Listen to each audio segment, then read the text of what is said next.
नमस्कार साथियों, स्वागत है आप लोग का कैरियर स्टडी के ऑनलाइन प्लेटफॉर्म में। दोस्तों, आज की इस वीडियो में हम लोग देखेंगे बौद्ध धर्म और बौद्ध धर्म से संबंधित क्या मान्यताएं थी उसको हम लोग यहाँ पे डिस्कस करेंगे। आज बौद्ध धर्म के जो प्रवर्तक महात्मा बुद्ध थे उनका जीवन परिचय देखेंगे, उनकी शिक्षाएं देखेंगे और उनके अनुयायी को देखेंगे यहाँ पे, और बौद्ध धर्म के उप संप्रदायों को देखेंगे, उससे संबंधित बौद्ध धर्म से संबंधित संरक्षक, शासक और इनसे संबंधित समितियां, जो समितियां में महात्मा बुद्ध की मृत्यु के बाद इनके जो उपदेश थे, ये उपदेश जो देते थे उससे जब तक महात्मा बुद्ध जीवित थे वो उपदेश ऐसे ही मौखिक रूप से देते थे, लेकिन इनकी मृत्यु के बाद ये हुआ कि इनके उपदेशों को संग्रहित किया जाए आगे की पीढ़ियों के लिए, आगे धर्म प्रचार के लिए। तो इन सब सारी चीज़ों के लिए इस संगीतियाँ बुलाए गए, और इसमें देखेंगे हम लोग कि यहाँ से प्रश्न भी बनते हैं कि किस स्थान पे पहली संगीति हुई, किस स्थान पे द्वितीय संगीति हुई, और उसके शासक, उस समय शासक कौन था, उसके अध्यक्ष कौन थे, और उसमें कौन कौन से कार्य किए गए। तो ये सब सारी चीजें हम लोग आगे देखेंगे। और इससे पहले आप को बता दें कि पिछली वीडियो में हमने क्लास में हमने यहाँ पे वैदिक सभ्यता पे डिस्कस की है। वैदिक सभ्यता में हमने 3 वीडियो बनाए हैं जिसमें से एक पे हमने की कॉन्सेप्ट बताया है, जिसमें ये आप लोग देख सकते हैं क्लास नंबर 4 जाके आप लोग की कॉन्सेप्ट को देख सकते हैं, जिससे वैदिक सभ्यता को समझने में आप लोग को आसानी होगी। और वैदिक सभ्यता में हमने दूसरा टॉपिक लिया था ऋग्वैदिक काल, और इस वीडियो में क्लास नंबर 5 में हमने सारी ऋग्वैदिक काल के जो भी घटनाएं थी इसमें हमने सारे पे डिस्कस किया है। अच्छे से आप लोग को समझ में आएगा तो जाके इसे आप लोग देख सकते हैं। और यहाँ पे नेक्स्ट हम लोग क्लास 6 में उत्तर वैदिक काल को डिस्कस किया है। तो इन सब सारे तीनों वीडियो को आप लोग देख लेंगे तो आगे की सारी राजनीति, धार्मिक जो परिवर्तन होंगे, ये सब सारी चीज़ें आप लोग को वहाँ पे समझ में आएगी। तो आप लोग इस प्राचीन भारत का इतिहास का एक प्लेलिस्ट है, वहाँ से आप लोग को ये सारी वीडियो तीनों मिल जाएगी, तो जाके देख लीजिए। फिर चलते हैं हम लोग अपने मेन टॉपिक पे आज, जो बौद्ध धर्म पे हम लोग चर्चा करेंगे। और बौद्ध धर्म में सबसे पहले आप लोग को बता दें कि जो एग्ज़ाम से रिलेटेड जो फैक्ट्स हैं उसको हमने यहाँ पे पहले डिस्कस कर देते हैं, उसके बाद हम लोग सारी चीज़ें एक्सप्लेनेशन पे आएंगे। तो यहाँ पे बौद्ध धर्म के जो से संबंधित जो संस्थापक महात्मा बुद्ध थे, इनका जन्म 563 ईस्वी में कपिलावस्तु कोसल, जो कोसल राज्य में कपिलावस्तु लुम्बिनी नामक स्थान पर आम्रवन में हुआ था। तो ये आप लोग कोसल राज्य देख लीजिए, यहाँ पे ये महाजनपद है, ये कोसल राज्य जो रेड से हाईलाइटेड है कोसल। यहीं पे श्रावस्ती है, श्रावस्ती में ही लुम्बिनी नामक स्थान पे महात्मा बुद्ध का जन्म हुआ था, नामक स्थान पर आम्रवन में हुआ था।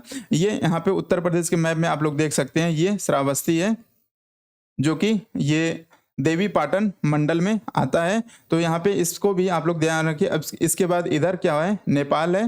तो यहाँ पे यहीं पे इनका जन्म हुआ था महात्मा बुद्ध का। तो ये यहाँ से प्रश्न पूछता है 563 ईस्वी में कपिलावस्तु में कोसल के लुम्बिनी नामक स्थान पर आम्रवन में हुआ था। इनकी मृत्यु हुई थी 483 ईसा पूर्व में। और इसी मृत्यु को महात्मा बुद्ध का जन्म, महात्मा बुद्ध का जन्म, ज्ञान की प्राप्ति, मृत्यु तीनों वैशाख पूर्णिमा को हुआ, इसलिए वैशाख पूर्णिमा को बुद्ध पूर्णिमा भी कहा जाता है। तो यहाँ आप लोग देख रहे हैं महात्मा बुद्ध का जो जन्म हुआ है वैशाख पूर्णिमा को ही हुआ था, ज्ञान की प्राप्ति वैशाख पूर्णिमा को हुई थी, मृत्यु भी इनकी वैशाख पूर्णिमा को होती है, इसलिए इसको वैशाख पूर्णिमा को बुद्ध पूर्णिमा भी कहा जाता है। आप लोग कभी कभी सुने होंगे कि आज बुद्ध पूर्णिमा है। इनका बचपन का नाम सिद्धार्थ था, पिता सुद्धोधन, इनके पिता का नाम क्या था, सुद्धोधन था, ये जो कपिलावस्तु के शाक्य गण के प्रधान थे। माता इनकी थी महामाया अथवा माया देवी, जो कोलीय गणराज की कन्या थी। और सिद्धार्थ के जन्म के 7 दिन बाद इनकी माता का देहांत हो गया। तब इनका पालन पोषण इनकी मौसी प्रजापति गौतमी ने किया, और बाद में चल के यहाँ पे प्रजापति गौतमी से इनके पिता सिद्धार्थ उनसे शादी कर लेते हैं। पत्नी महात्मा बुद्ध की जो पत्नी है, इनका क्या नाम है, इनका नाम है यशोधरा। ये शाक्य कुल की एक कन्या थी। पुत्र इनको पुत्र प्राप्त हुआ, वो 12 वर्ष के बाद पुत्र पैदा हुआ जिसका नाम राहुल रखा गया, और राहुल का अर्थ होता है एक और बंधन। महात्मा बुद्ध के पास एक घोड़ा था, तो उसका जो घोड़े का नाम था कंथक, सारथी का नाम चना था, जो महात्मा बुद्ध के घोड़े रथ को चलाता था, उसका क्या नाम था, चना था। तो यहाँ पे कुछ फैक्ट्स थे महात्मा बुद्ध के बारे में, ये सारी चीजें हम लोगों ने देखी। और भी कुछ फैक्ट्स हैं, इसको भी देख लेते हैं। बुद्ध को ज्ञान प्राप्त हुआ 8वें दिन बैसाख पूर्णिमा को पीपल बोधि वृक्ष के नीचे निरंजना फाल्गु नदी के तट पर ज्ञान की प्राप्ति हुई। बुद्ध के प्रथम गुरु गृह त्याग के बाद, जब बुद्ध अपने गृह त्याग करते हैं उसके बाद वो 2 गुरुओं से मिलते हैं। सबसे पहले सांख्य दर्शन के आचार्य अलार कलाम से मिलते हैं और धर्माचार्य रुद्रक रामपुत्र से योग का ज्ञान प्राप्त करते हैं। तो ये इनके 2 प्राथमिक जो प्रथम गुरु थे वो सांख्य दर्शन के आचार्य अलार कलाम, यहाँ से पूछता है प्रश्न, अलार कलाम और धर्माचार्य रुद्रक रामपुत्र से, ये इनके 2 प्रारंभिक गुरु थे। बुद्ध को ज्ञान प्राप्त होता है 35 वर्ष की अवस्था में। ये सब सारी चीजें हम आगे डिस्कस करेंगे। ये एक बार आप लोग एग्जाम की दृष्टि से, एग्जाम प्रश्न यहीं से एग्जाम में प्रश्न यहीं से आते हैं, तो इसको आप लोग ध्यान में एक बार रिवाइज कर लीजिएगा। तो ज्ञान प्राप्ति के बाद प्रथम उपदेश इसने महात्मा बुद्ध ने तपस्वी और मली नामक के 2 बंजारों को दिया। बौद्ध धर्म के प्रथम अनुयायी तपस्वी और मली बने। सारनाथ में उपदेश, जो सारनाथ में उन्होंने उपदेश दिया ऋषिपत्तनम या मुरिगदाव पार्क में, इन 5 ब्राह्मणों को, इसी को धर्म चक्र प्रवर्तन कहा जाता है। आगे इसके देखेंगे। महात्मा बुद्ध ने अपना पहला वर्षावास सारनाथ यानी वाराणसी में व्यतीत किया। बौद्ध धर्म के त्रिरत्न हैं, कौन कौन से? बुद्ध, धम्म और संघ। तो ये बौद्ध धर्म के 3 रत्न हैं। और महात्मा बुद्ध से जुड़ी कुछ घटनाएं तथा प्रतीक चिन्ह क्या है? जब इनका माता के गर्भ में आए तो वो हाथी इनका प्रतीक चिन्ह माना जाता है। जन्म जब इनका होता है तो कमल का फूल इनका प्रतीक चिन्ह माना जाता है। गृह त्याग करते हैं तो ये घोड़ा इनका प्रतीक चिन्ह के रूप में है। ज्ञान की प्राप्ति पीपल वृक्ष के नीचे होती है। निवारण यानी मोक्ष इनका है, क्या है? पद चिन्ह है। प्रथम उपदेश जब दिए थे सारनाथ में, तो इनके पीछे देखेंगे एक चक्र बना हो, इमेज कभी डाउनलोड करेंगे आप लोग तो यहाँ पे देखेंगे उनके पीछे एक चक्र बना रहता है। तो ये प्रथम उपदेश उन्होंने चक्र है। महापरिनिवारण, जब मृत्यु हुई तो जो मृत्यु के बाद उनको 8 यहाँ पे इनके स्तूपों, इनके मृत्यु के बाद इनके जो अस्थियां थी 8 जगहों पे भेजी गई। तो वहाँ पे इन्हीं 8 जगहों पे स्तूप बनाए गए। तो ये स्तूप इनकी महापरिनिवारण मृत्यु की एक मतलब चिन्ह है, प्रतीक चिन्ह है। धर्म चक्र प्रवर्तन, धर्म चक्र प्रवर्तन किसे कहते हैं? यहाँ पे जब 5 ब्राह्मणों को सारनाथ में उपदेश दिए, वहां से बोध गया से ज्ञान की प्राप्ति करने के बाद जब वो वाराणसी आए और 5 ब्राह्मणों को अब उपदेश दिए, इसी को बौद्ध धर्म में धर्म चक्र प्रवर्तन कहा गया है। पहला वर्षावास इन्होंने सारनाथ वाराणसी में भी बिताया। सर्वाधिक वर्षावास 21 श्रावस्ती में इन्होंने बिताया, सबसे सर्वाधिक वर्षावास क्या होता है? जो कि ये लोग भिक्षु के रूप में इधर उधर विचरण करते थे। तो 4 ऋतुएं होती हैं, ग्रीष्म ऋतु, वर्षा ऋतु और शीतकालीन ऋतु और बसंत ऋतु। तो इसमें से जो वर्षा ऋतु होती थी, वर्षा में ये लोग एक जगह से दूसरी जगह विचरण नहीं करते थे, तो वहीं ये लोग रुक जाते थे, वही वर्षावास है। तो ये सर्वाधिक वर्षावास इन्होंने 11 श्रावस्ती में व्यतीत किए। श्रावस्ती यहाँ पे आप लोग देख सकते हैं, ये है श्रावस्ती, ये श्रावस्ती है, यहाँ पे श्रावस्ती डिस्ट्रिक्ट है इस समय उत्तर प्रदेश का। तो यहाँ पे वो सबसे सर्वाधिक और सबसे पहला वर्षावास सारनाथ में बिताए और अंतिम वर्षावास ये वैशाली बिहार में बिताते हैं। नेक्स्ट यहाँ पे अगर संगीतियों की बात करें हम लोग, तो संगीतियाँ यहाँ से भी प्रश्न पूछता है कि प्रथम संगीति कब हुई थी? तो 483 ईसा पूर्व में। इसके कहाँ पे हुई थी? राजगृह में सप्तगर्णी गुफा में हुआ था। शासक इसके कौन थे? अजात शत्रु थे। अध्यक्ष कौन थे? महाकश्यप थे। और कार्य क्या क्या किया गया? तो पहली बौद्ध संगीति में बुद्ध के वचनों को एकत्रित किया गया और उसे सूत पिटक कहा गया।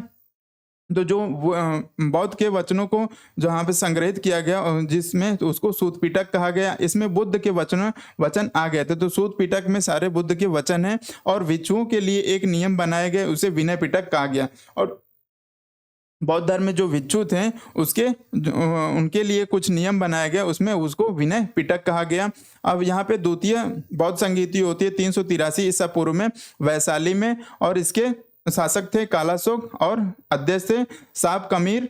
भिक्षुओं में मतभेद के कारण बौद्ध संघ हीनयान यानी परंपरावादी और महायान परिवर्तनवादी 2 गुटों में बढ़ गए। यहाँ तो दूसरी बौद्ध संगीति में दो बौद्ध भिक्षु थे, उनमें मतभेद हो गया और हीनयान महायान में बट गए। और हीनयान कौन थे? परंपरावादी, यानी जो बुद्ध कह के गए थे उसी पे उन्होंने अमल किया, आगे उन्हीं के उपदेशों को आगे बढ़ाया। लेकिन महायान में परिवर्तनवादी ये समय के अनुसार अपने परिवर्तन करते गए। धर्म में तृतीय जो संगीति हुई 250 ईसा पूर्व में पाटलिपुत्र में। इसका शासक कौन थे? अशोक। और यहाँ अध्यक्ष कौन है? मोगलीपुत्र तीस।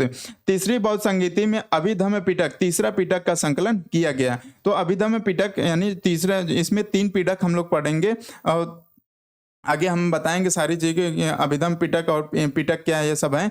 तो ये तीसरा पिटक यहाँ पे अभी बस जानिए कि यहाँ पे अभिधम्म पिटक जो है तीसरा बौद्ध संगीति का, इस तीसरी बौद्ध संगीति में अभिधम्म पिटक को संकलन किया गया है। चतुर्थ संगीति हुई थी कुंडलवन कश्मीर में। कनिष्क इस समय शासक था और वसुमित्र इसके अध्यक्ष थे। चौथी बौद्ध संगीति में बौद्ध धर्म मोटे तौर पर हीनयान और महायान, जो यहाँ पे हीनयान महायान दूसरे में बटा था, अब यहाँ पे मोटे तौर पर हीनयान और महायान में बट गया। हीनयान में वस्तुतः स्थिरवादी थे और महायान में वस्तुतः क्या थे? महासंगिक थे। तो ये सब ये फैक्ट थे जो एग्जाम में पूछे जाते हैं। तो अब आइए चलते हैं हम लोग एक्सप्लेनेशन देखते हैं इसके सारे, हम बताते हैं आप लोग को।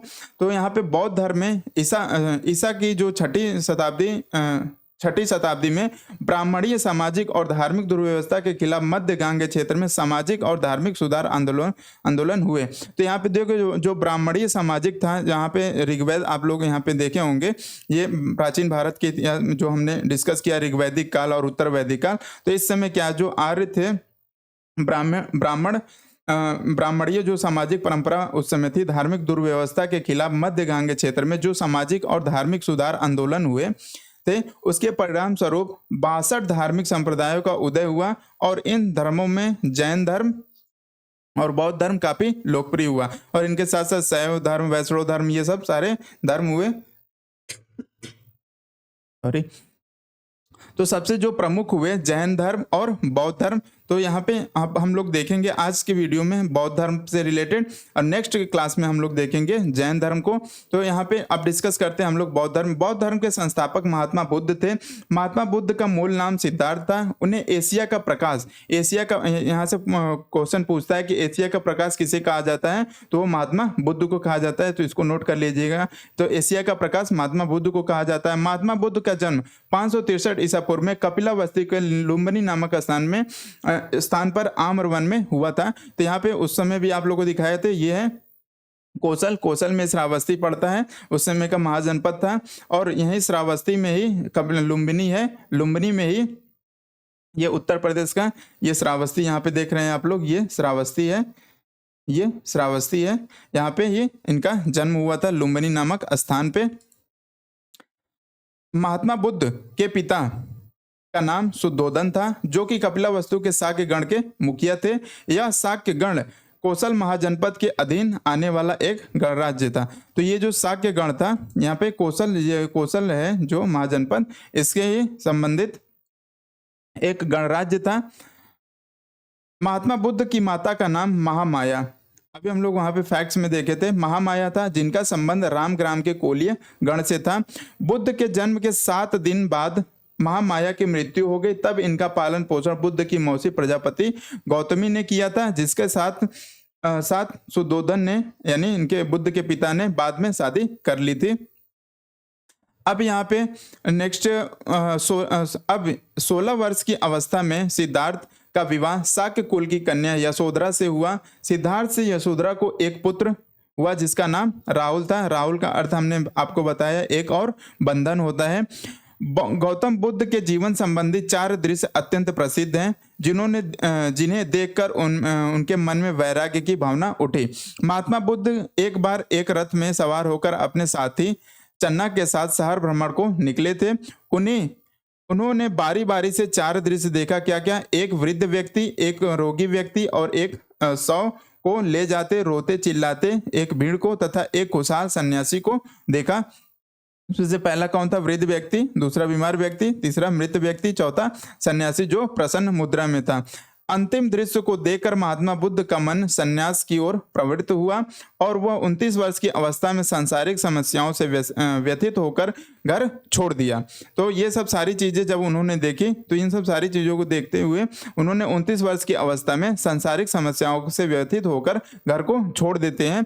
बुद्ध के घर त्याग को बौद्ध धर्म में महाविनिष्क्रमण कहा गया है। यहाँ से क्वेश्चन पूछता है कि बुद्ध के घर जब वो घर त्यागते हैं तो बौद्ध धर्म में उसको क्या कहा गया है, तो वो महाविनिष्क्रमण, महापरिनिर्वाण ऐसे करके क्वेश्चन प्रश्न में दे देता है। तो यहाँ पे जो गृह त्याग से संबंधित है वो महाविनिष्क्रमण कहा जाता है।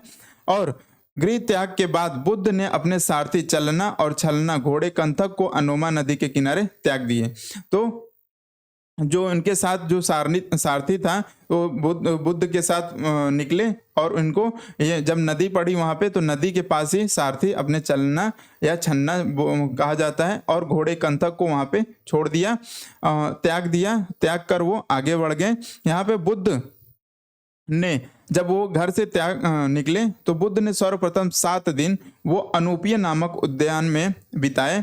उसके पश्चात यहाँ से बुद्ध वैशाली चले गए, वैशाली विहार, और वैशाली में सर्वप्रथम सांख्य दर्शन के आचार्य अलार कलाम से शिक्षा प्राप्त की। इसके बाद बुद्ध वहां से राजगृह आ गए। यहाँ उन्होंने धर्माचार्य रुद्रक रामपुत्र से योग का ज्ञान प्राप्त किया। ये दोनों बुद्ध के प्रारंभिक गुरु थे। तो यहाँ से भी प्रश्न बनता है कि महात्मा बुद्ध के पहले गुरु कौन थे, तो वो है अलार कलाम।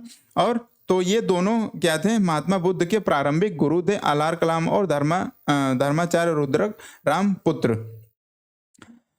अब बुद्ध वहां से उर्वेला गया, बोध गया आए, निरंजना नदी के किनारे आए और यहाँ वह 5 ब्राह्मण सन्यासियों से मिले।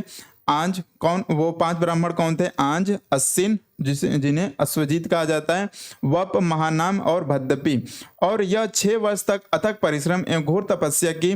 6 वर्ष की घोर तपस्या के बाद भी जब उन्हें ज्ञान की प्राप्ति नहीं हो सकी तो उन्होंने उर्वेला बोध गया कि एक सेनानी की पुत्री सुजाता के द्वारा प्रदान, जब ये तपस्या कर रहे थे तो इनकी बॉडी इतनी दुर्बल हो गई थी, इनकी बॉडी कमजोर हो गई थी। तो उस समय उनके एक सेनानी की पुत्री सुजाता नाम की थी, उन्होंने इनको देखा और उनको दया आई तो उन्होंने क्या किया, तो इनको कुछ खाने के लिए लाए। तो सुजाता के द्वारा प्रदान किए गए खीर, वो क्या था, खीर को खाकर उन्होंने अपनी तपस्या भंग कर दी।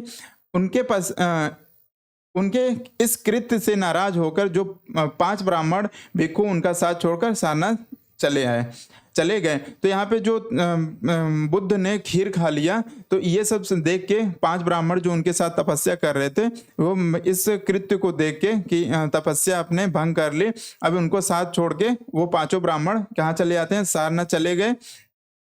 इधर खीर खाने के बाद बुद्ध ने पीपल यानी बोधि वृक्ष के नीचे दोबारा ध्यान लगाया और 7 दिन की तपस्या के पश्चात 8वें दिन वैशाख पूर्णिमा को पीपल यानी बोधि वृक्ष के नीचे निरंजना वर्तमान फाल्गु नदी के तट पर सर्वोच्च ज्ञान की प्राप्ति हुई। तो अब वो खीर खाने के बाद दोबारा जब ये तपस्या के लिए खाने के बाद बुद्ध ने जब पीपल वृक्ष यानी बोधि वृक्ष के नीचे दोबारा ध्यान लगाया तब जाके इनको ज्ञान की 7 दिन के पश्चात तत्पश्चात 8वें दिन वैशाख पूर्णिमा, देखिए ये वैशाख पूर्णिमा ये इनको ज्ञान की प्राप्ति का आ गया। एक तो जन्म जब हुआ वैशाख पूर्णिमा को और दूसरी बार यहाँ ज्ञान की प्राप्ति हो रही है वैशाख पूर्णिमा को। पीपल यानी बोधि वृक्ष, इसे कभी कभी अश्वत्थ भी कहीं कहीं पे लिखा मिलता है, इसलिए हमने यहाँ पे मेंशन कर दिया अश्वत्थ के नीचे निरंजना वर्तमान फाल्गु नदी के तट पर सर्वोच्च ज्ञान की प्राप्ति हुई। तो ये भी याद रखिएगा कि उनको किस नदी के किनारे ज्ञान की प्राप्ति हुई। तो निरंजना कभी दे देता है, कभी फाल्गु नदी, तो ये वर्तमान में फाल्गु नदी है, यहीं पे उनको सर्वोच्च ज्ञान की प्राप्ति हुई थी। 6 वर्ष तक अथक परिश्रम में घोर तपस्या के बाद 35 वर्ष की आयु में, ये 29 वर्ष की अवस्था में निकले थे घर से और 6 वर्ष तपस्या की है तो 29 से 35 वर्ष की आयु में सिद्धार्थ को ज्ञान की प्राप्ति हुई। इस ज्ञान की प्राप्ति को प्रत्युत समुत्पाद कहा गया है, अर्थात किसी वस्तु से किसी वस्तु का होना। यानी आप लोग साइंस में पढ़ते हैं energy can neither be created नार बी डिस्ट्रॉयड, उसी प्रकार ये कहते हैं कि ये जो ज्ञान की प्राप्ति ये प्रतिसम उत्पाद है, इन्होंने कुछ दिया तो इनको कुछ प्राप्त हुआ, यानी अर्थात किसी वस्तु से किसी वस्तु का होना। ज्ञान की प्राप्ति के पश्चात बुद्ध तथागत कहलाए। अब यहाँ पे जब उनको ज्ञान की प्राप्ति हो गई तो बुद्ध को तथागत कहा गया, अर्थात सत्य है ज्ञान जिसका, या जो सत्य को प्राप्त करे। ज्ञान प्राप्ति के पश्चात बुद्ध ने अपना पहला उपदेश तपस्सु और मली नाम के दो बंजारों को दिया। तो जब बुद्ध को वहां गए बोध गया में ज्ञान प्राप्त हुआ, वैशाख पूर्णिमा के दिन बोधि यानी बोधि वृक्ष के नीचे यानी पीपल के वृक्ष के नीचे, तो वहां पे जब ज्ञान की प्राप्ति के बाद जब प्राप्त हुआ तो वहां पे जंगल में तपस्वी और मली नामक दो बंजारे वहां पे लकड़ियां चुन रहे थे अपने लिए। तो वहां पे उन्हीं तपस्वी और मली को बुलाते हैं और इन्हीं को सबसे पहला अपना उपदेश देते हैं। और बुद्ध ने सर्वप्रथम तपस्वी एवं मल्ली को ही बौद्ध धर्म का अनुयायी बनाया और यहाँ से उनको अपना अनुयायी बना के आगे अच्छा सारनाथ आते हैं। इसके बाद तो यहाँ पे अनुयायी हम लोग जो टॉपिक में सबसे पहले बोले थे कि अनुयायी देखेंगे, तो ये सबसे पहला पूछेगा बौद्ध धर्म के सबसे प्रथम अनुयायी कौन थे, तपस्वी और मली। उसके बाद ये उर्वेला, वर्तमान बोध गया से उर्वेला से क्या करते हैं, बुद्ध सारनाथ से ऋषिपत्नम या मृगदा पहुंचे। ये मृगदा ऋषिपत्नम ये सारनाथ में एक हिरण पार्क है, उसी को मृगदाव पार्क या ऋषिपत्नम पार्क या हिरण पार्क कहा जाता है। आप लोग जाएंगे वहां पे तो देखेंगे सारनाथ में एक हिरण पार्क है, वहीं पे उन्होंने उपदेश पहुंचे और यहाँ पर बुद्ध ने उन 5 ब्राह्मण सन्यासियों को उपदेश दिया था जो वहां से उनको बोध गया से छोड़ के चले आए थे सुजाता के खीर खिलाने के पश्चात छोड़कर जो चले गए थे। बुद्ध ने 5 ब्राह्मण सन्यासियों को उपदेश दिए, इसे ही बौद्ध धर्म में धर्म चक्र प्रवर्तन कहा गया है। महात्मा बुद्ध ने अपना पहला वर्षावास सारनाथ वाराणसी में व्यतीत किया। तो यहाँ पे देख रहे हैं पहला वर्षावास वाराणसी में व्यतीत किए हैं। नेक्स्ट है अब यहाँ से जब सारनाथ, अब यहाँ से ये अपना भ्रमण शुरू करेंगे, सारे राज्यों में जाएंगे, भिक्षा मांगेंगे और उपदेश देंगे। तो अब सारनाथ से ये आते हैं राजगिरी। राजगिरी कहाँ, बिहार में नालंदा के पास जगह है। सारनाथ से महात्मा बुद्ध राजगिरी आए। यहाँ पर बुद्ध ने बिंबसार से भेंट किया। उस समय बिंबसार मगध का जो शासक था उसने उनसे भेंट किया। उन्होंने वेलु वन विहार, और यहाँ पे बिंबसार ने उनको वेलु वन विहार दान में दिया। राजगिरी में ही बुद्ध की 2 प्रमुख शिष्य सरिपुत्र और महामोदगलायन से मुलाकात हुई और ये लोग महात्मा बुद्ध के शिष्य बने और आगे चलकर सांची स्तूप में महात्मा बुद्ध के साथ इन दोनों के भी अस्थि अवशेष दफनाए गए हैं। तो महात्मा बुद्ध के साथ ये जो सारिपुत्र और महामोदगलायन हैं, इनका महात्मा बुद्ध के बगल में ही इनकी अस्थि अवशेष दफनाए गए हैं। अब ये राजगिरी से कहाँ आते हैं, कपिल वस्तु ये अपने यहाँ जहाँ पे इनका जन्म हुआ था, यहाँ पे वर्तमान नेपाल जो नेपाल का तिलावरा कोट और उत्तर प्रदेश का सिद्धार्थ नगर के पिपरावा, सिद्धार्थ नगर ये आप लोग देख रहे हैं, ये सिद्धार्थ नगर देख रहे हैं, बस्ती मंडल में आता है। यहाँ पे आते हैं ये आप लोग ये देख रहे हैं सिद्धार्थ नगर ये है, तो ये यहाँ पे आते हैं। उसके बाद उत्तर प्रदेश यानी सिद्धार्थ नगर के पिपरावा कपिलावस्तु में ये बुद्ध ने यह नियम बना दिया कि बिना माता पिता की अनुमति के किसी भी बौद्ध धर्म में दीक्षित होने की अनुमति नहीं होगी। जब ये यहाँ पे आते हैं तो इनके पिता इनसे कहते हैं कि सब सही नहीं हुआ, ये बिना माता पिता की अनुमति के कोई किसी को भी बौद्ध धर्म में अपना अनुयायी नहीं बनाना। तो वहीं पे महात्मा बुद्ध कहते हैं कपिलावस्तु में बुद्ध ने यह नियम बना दिया कि बिना माता पिता की अनुमति के किसी को भी बौद्ध धर्म में दीक्षित होने की अनुमति नहीं होगी। 15 वर्ष की आयु पूर्व कोई भी व्यक्ति को संघ में शामिल नहीं किया जाएगा। 20 वर्ष की आयु के पूर्व कोई उपसंपदा नहीं धारण कर सकता है। तो कपिलावस्तु से राजगिरी लौटते समय, अब ये कपिलावस्तु से अब राजगिरी ये जा रहे हैं, राजगिरी लौटते समय बुद्ध को अनूपीय नामक स्थान पर शाक्य, नरेश, भद्रिक, आनंद, अनुरुद्ध, उपाली और देवदत्त मिले थे, जिन्हें बुद्ध ने अपना अनुयायी बना लिया था। तो ये देवदत्त हैं, इनके भाई हैं और जिनसे इनका विवाद भी होता है बार बार। और तो ये देवदत्त इनको बुद्ध ने अपना पहला अनुयायी बनाया था। तो यहाँ पे एक तपस्सु और मल्लिक अनुयायी हो गए, यहाँ पे 2 ये भद्रिक, आनंद, अनिरुद्ध, उपाली और देवदत्त 5 यहाँ से अनुयायी मिल गए जिन्हें बुद्ध ने अपना अनुयायी बना लिया। नेक्स्ट ये अब ये आते हैं कहाँ से, यहाँ से कपिला वस्तु से ये वैशाली आते हैं, वैशाली बिहार। राजगृह से महामाता वैशाली आ गई। राजगृह से महात्मा बुद्ध, जो महात्मा बुद्ध है वैशाली आ गए। वैशाली जब बुद्ध पहुंचे तो उनके पीछे पीछे उनकी माता, जब ये कपिला वस्तु में थे, कपिला वस्तु में इनका जन्म हुआ था लुम्बिनी नामक स्थान पे। अब ये क्या करते हैं, तो यहाँ से जब ये कपिला वस्तु से वैशाली आते हैं तो इनके साथ साथ इनकी जो माता हैं के पीछे पीछे इनकी माता प्रजापति गौतमी भी आ गई। और ये इनके जब पीछे पीछे उतनी दूर चल के वैशाली आई तो इनका पैर सूज गया था। यहीं पे क्या करते हैं कि प्रजापति ये भी कहते हैं कि हमें भी बौद्ध संघ में शामिल कर लो। तो यहाँ पे महात्मा बुद्ध क्या कहते हैं, प्रजापति गौतमी ने बुद्ध से कपिला वस्तु में ही कहा था, कपिल वस्तु में यहाँ पे कहा था, जो कपिल वस्तु इनका जो ग्राम है, यहाँ पे ही कहा था कि हमें भी बौद्ध संघ में शामिल कर लो, लेकिन कि हम बौद्ध संघ में प्रवेश दे दो। तो बुद्ध ने वहाँ पे मना कर दिया और क्या कहा था कि हम संघ में स्त्रियों को प्रवेश नहीं देते हैं। पर प्रजापति गौतमी पीछे पीछे वैशाली चली आ गई। यहीं पर आनंद ने बुद्ध से प्रार्थना की कि संघ में प्रवेश दे दीजिए। तो बुद्ध ने आनंद के कहने पर स्त्री को संघ में प्रवेश दिया था। तो यहाँ से भी प्रश्न बनता है कि किसके कहने पर महात्मा बुद्ध ने संघ बौद्ध संघ में महिलाओं को प्रवेश दिया था। तो इसका जो शिष्य, इनके जो शिष्य थे आनंद के कहने पे ही महिलाओं को अपने संघ में प्रवेश देते हैं। इसके बाद संघ में महिलाओं का प्रवेश होता है। उसके बाद जो अपनी माता के बाद ये उनकी पत्नी, अपनी पत्नी को देते हैं, संघ में प्रवेश दिलाते हैं, यशोधरा।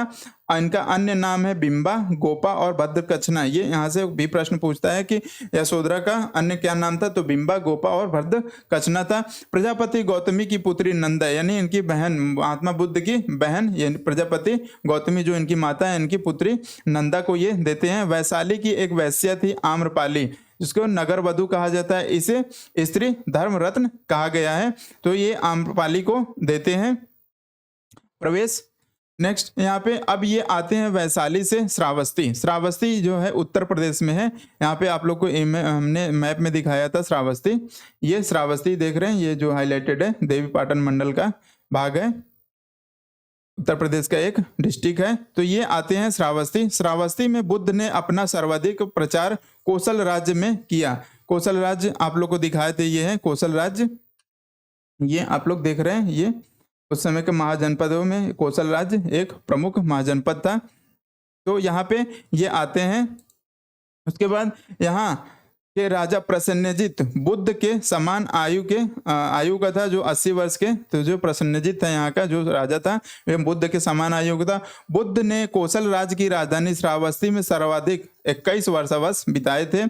श्रावस्ती में ही सुंदंत अनाथ पिंडक नामक श्रेष्ठी व्यापारी का प्रमुख महात्मा बुद्ध का अनुयायी हो जाता है। तो ये अनाथ पिंडक का मतलब है कि अनाथों का पेट भरने वाला। तो ये सुदंत एक व्यापारी था, श्रावस्ती में इनको मिलता है, और यही इन जेतवन बिहार इनको ये दान में देता है। सुदंत और राजकुमार जेत की कहानी प्रसिद्ध है, और जेतवन बिहार को लेकर जैसे इन्होंने सुदंत और राजकुमार जो जेत थे, इनसे सुदंत ने, ये व्यापारी था, इसके पास बहुत पैसा बहुत था, तो ये राजकुमार थे, राजकुमार जेत, इनसे जेतवन बिहार को सुदंत खरीदता है और इस बिहार को महात्मा बुद्ध को वो दान में दे देता है। तो इसलिए ये कहानी थोड़ी सी फेमस है। नेक्स्ट है, बुद्ध ने अपना अंतिम उपदेश कुशीनारा के एक श्रमण सुभद्र को दिया। अब जो बुद्ध का सबसे अंतिम उपदेश था, अब उनके मृत्यु होने वाली है, तो उस समय वो अंतिम अपना उपदेश कौन सा दिया? अंतिम उपदेश कुशीनारा के एक श्रमण सुभद्र को दिया। बुद्ध ने अपना अंतिम वर्षावास वैशाली नगर के समीप व्यतीत किया। अभी हम लोग यहाँ पे वैशाली नगर देखे थे, यहाँ पे वैशाली बिहार में। तो यहाँ पे सबसे अंतिम वर्षावास कहाँ पे? वैशाली नगर के समीप व्यतीत किया। यहाँ से बुद्ध पावा चले गए और वहां पर पावा में चुंद नामक एक लोहार के घर ठहरे और सुकर माधव खाया। सुकर माधव के लेके विवाद है कि सुकर माधव क्या था। तो सुकर माधव कहा जाता है कि एक सुअर का मांस था, जिसको खाने के बाद उनको जिससे वो अतिसार रोग यानी खूनी पेची से पीड़ित हो गए, यानी कि उनके मल मूत्र से खून आने लगा। तो ये एक अतिसार रोग है, खूनी पेचिश, जिससे इसमें मल मूत्र से खून आने लगता है, तो वो उनको शुकर मादो खाने से हो जाता है। और यहीं पर 483 ईसा पूर्व में 80 वर्ष की आयु में इनकी मृत्यु हो गई। इसे बौद्ध परंपरा में महापरिनिवारण के नाम से जाना जाता है। अब ये इनकी जो मृत्यु हुई वो महापरिनिवारण के नाम से जाना जाता है। ये भी इनको बौद्ध पूर्णिमा के दिन हुआ था। महापरिनिवारण के बाद बुद्ध के अस्थि अवशेष 8 जगह पर भेजे गए। कहाँ कहाँ पे? मगध, वैशाली, कपिलावस्तु, अलकप, रामग्राम, पावा, कुशीनगर और वेथी भेजा गया। इन्हीं 8 क्षेत्रों में स्तूप बनाए गए। इन्हीं 8 गणराज्यों में स्तूप बनाए गए। तो ये गणराज्य कौन कौन से थे? महापरिनिवारण यानी मृत्यु के बाद बुद्ध के अस्थि अवशेष 8 क्षेत्रों में स्तूप बनाए गए। इसमें कुशीनारा के मल्ल, जो गणराज्य थे उसमें मल्ल थे, कुशीनारा में मल्ल रहते थे, यहाँ पे एक स्तूप बनाया गया। पावा के मल्ल, यहाँ पे एक स्तूप बनाया गया। कपिलावस्तु के मल्ल, यहाँ पे कपिलावस्तु के साक्य, यहाँ पे एक स्तूप बनाया गया। वैशाली के लिच्छवियों के यहाँ एक स्तूप बनाया गया। अलकप के बुली, रामग्राम के कोलिय, पिपली वन के मौर्य, यहाँ पे हम लोग चल के देखेंगे पिपली वन के मौर्य जो चंद्रगुप्त मौर्य था वो पिपली वन के मौर्य वंश का था। वेट द्वीप के ब्राह्मण। तो ये 8 जगहों पे महात्मा बुद्ध के स्तूप बनाए गए और इन यहाँ पे महात्मा बुद्ध के अवशेष भेजे गए और यहीं पे सारे स्तूप बनाए गए हैं। अब यहाँ पे हम लोग चलते हैं बौद्ध धर्म की शिक्षा एवं सिद्धांत क्या क्या थे। तो बुद्ध ने आम जनता की भाषा पाली में इन्होंने अपनी जो उस समय की आम जनता की भाषा थी पाली में उपदेश दिए। उनके अनुसार सृष्टि सुखमय, महात्मा बुद्ध के अनुसार सृष्टि सुखमय, क्षणिक एवं आत्मविहीन है। वे ईश्वर एवं अपरुषे वेद की सत्ता को अस्वीकार करते हैं। यहाँ अपरुषे वेद क्या है?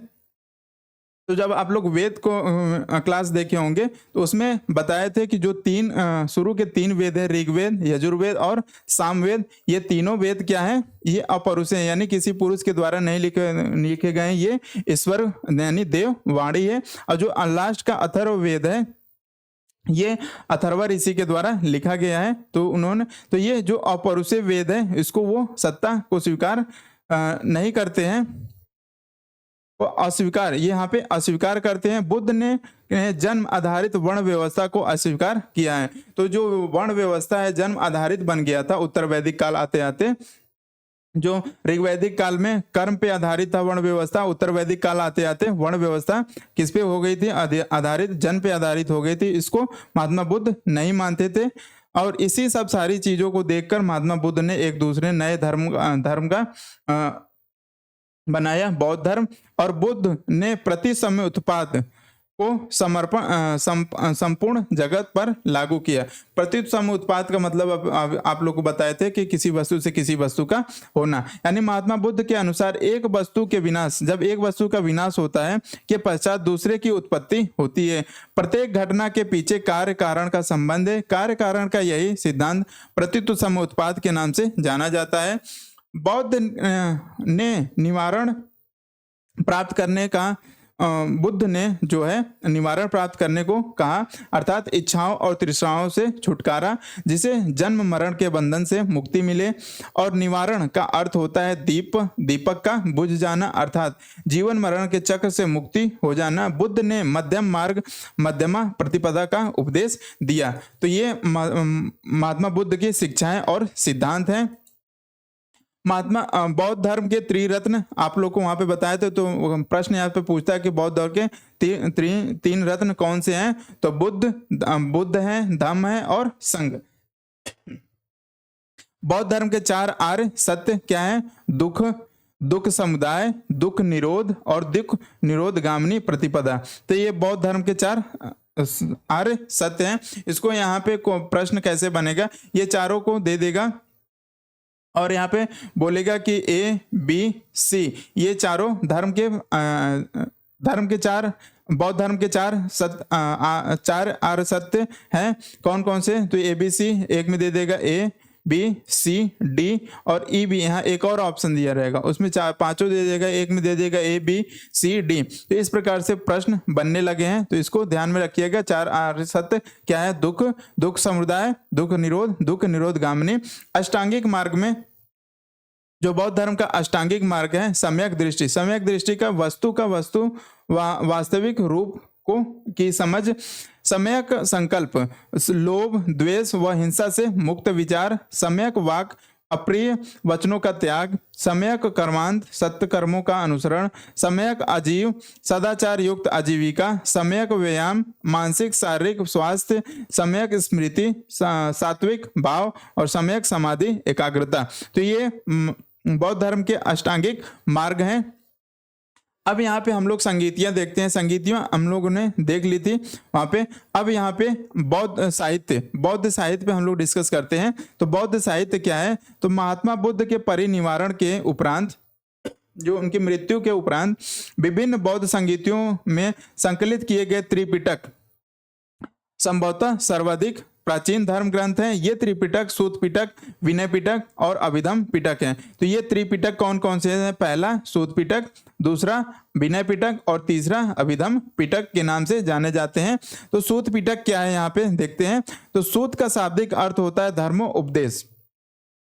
सूत पिटक में बौद्ध धर्म के सिद्धांतों का उल्लेख है। तो बौद्ध धर्म के जो सिद्धांत है सूत पिटक में यहाँ पे उल्लेख, सारी चीजों का उल्लेख इसमें किया गया है।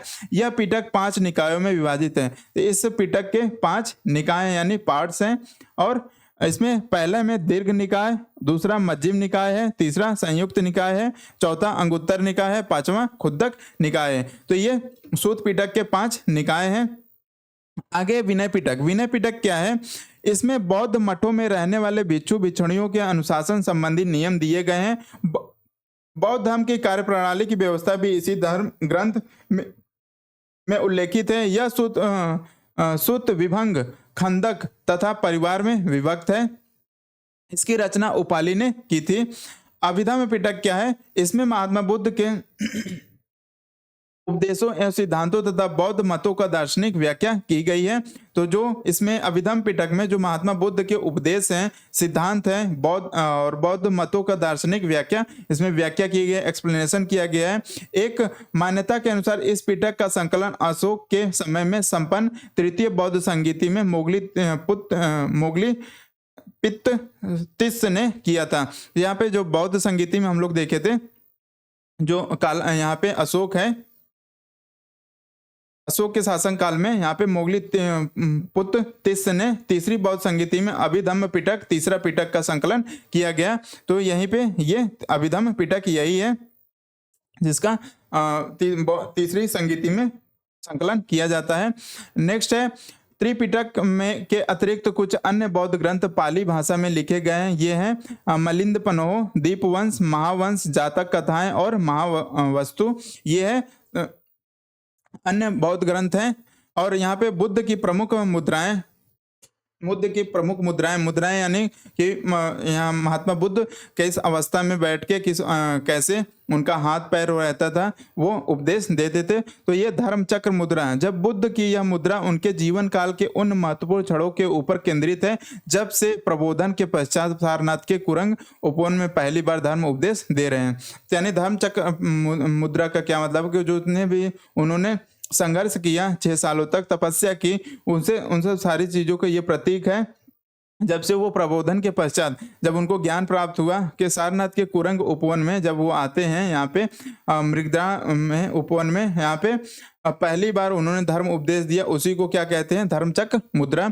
अभय मुद्रा, महात्मा बुद्ध की यह मुद्रा शांति, सुरक्षा, दयालुता एवं भय मुक्ता को की प्रतीक है।